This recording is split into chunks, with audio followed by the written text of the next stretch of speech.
করে রাখার জন্য 5টি তীর্থস্থান নির্মাণ করেছিলেন। মুম্বাইতে সমাধিস্থলে ভারতীয় জনতা পার্টি এই সংবিধানের উপর গুরুত্ব দিয়ে 1990 সালে 44 বছর পরে ভারত রত্নে ভূষিত করা হয়েছিল।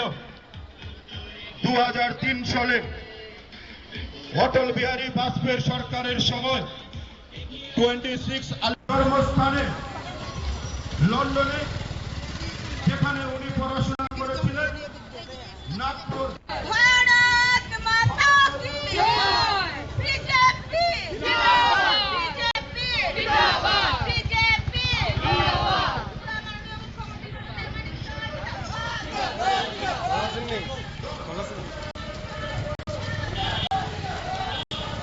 কংগ্রেস সরকার ইন্দিরা গান্ধীকে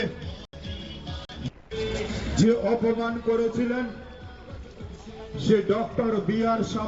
জানিয়ে স্মারক তৈরি করা হয়েছিল।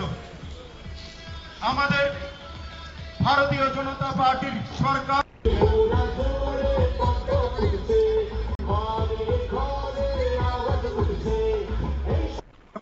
দলের পক্ষ থেকে দীর্ঘ 44 বছর বাবা সাহেব আম্বেদকরকে কংগ্রেসীরা বিভিন্ন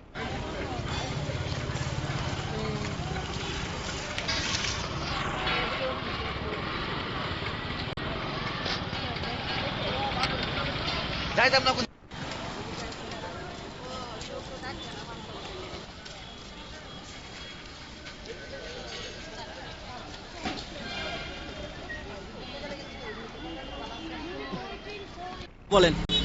অ্যাকচুয়ালি আমরা দেখতে পাচ্ছি যে সংবিধানের যিনি রচয়িতা আমাদের সম্মানীয় ডক্টর ভীমরাও আম্বেদকরজিকে বিরোধী কংগ্রেস এবং সিপিএম নানাভাবে অপমান করছেন, এবং আমরা বিগত দিন থেকে এত বছর ধরে দেখে আসছি যে কংগ্রেস শাসনের সময় আম্বেদকরজিকে বিভিন্নভাবে অপমান করা হয়েছে, ওনার প্রতি অন্যায় করা হয়েছে, লাঞ্ছনা করা হয়েছে। কিন্তু দেখা যাচ্ছে কি উল্টা বিরোধীরা আমাদেরকে ভারতীয় জনতা পার্টিকে দোষারোপ করছেন যে আমরা ভারতীয় জনতা পার্টির পক্ষ থেকে নাকি ভীমরাও আম্বেদকরজিকে আমরা অপমান করছি। আপনারা সকলেই জানেন, আমরা সকলে দেখেছি যে এবারের লোকসভা নির্বাচনে কিভাবে বিরোধীরা সংবিধান, আমাদের একটা পবিত্র গ্রন্থ, সেটাকে একটা ছোট্ট আকারে, ডায়েরির আকারে ওনারা ছবি দেখিয়ে দেখিয়ে বিভিন্নভাবে অপমান করেছেন এবং সকলকে মিথ্যাচারের একটা সাম্রাজ্য তৈরি করেছেন যে নাকি এবার বিজেপি সরকার আসার পরে নরেন্দ্র মোদীর নেতৃত্বে এসসি, এসটি, ওবিসি সংরক্ষণ এইগুলি উঠে যাবে। কিন্তু আমরা দেখতে পাচ্ছি আমাদের জনপ্রিয় আদরণীয় প্রধানমন্ত্রী নরেন্দ্র মোদীজি এবারও আসনে বসার পরে আরও আমাদের যে সংরক্ষণ আছে, আমাদের বিভিন্ন ফ্যাসিলিটিস আমাদের এসসি, এসটির জন্য আরও বাড়িয়ে দিয়েছেন। এবং দেখা যাচ্ছে যে মিথ্যাচার যেভাবে বিরোধীরা করেছেন, উল্টা আমাদের মোদীজির নেতৃত্বে ভীমরাও আম্বেদকরজির 5টা জন্মস্থান থেকে আরম্ভ করে 5টা স্থান আমরা দেখতে পাচ্ছি মোদীজির নেতৃত্বে। ওনারা এমনভাবে মোদীজির নেতৃত্বে সেগুলি তৈরি করা হচ্ছে যে পর্যটন কেন্দ্র হিসাবে সেগুলি আগামী দিনে একটা বিরাট ভূমিকা গ্রহণ করবে।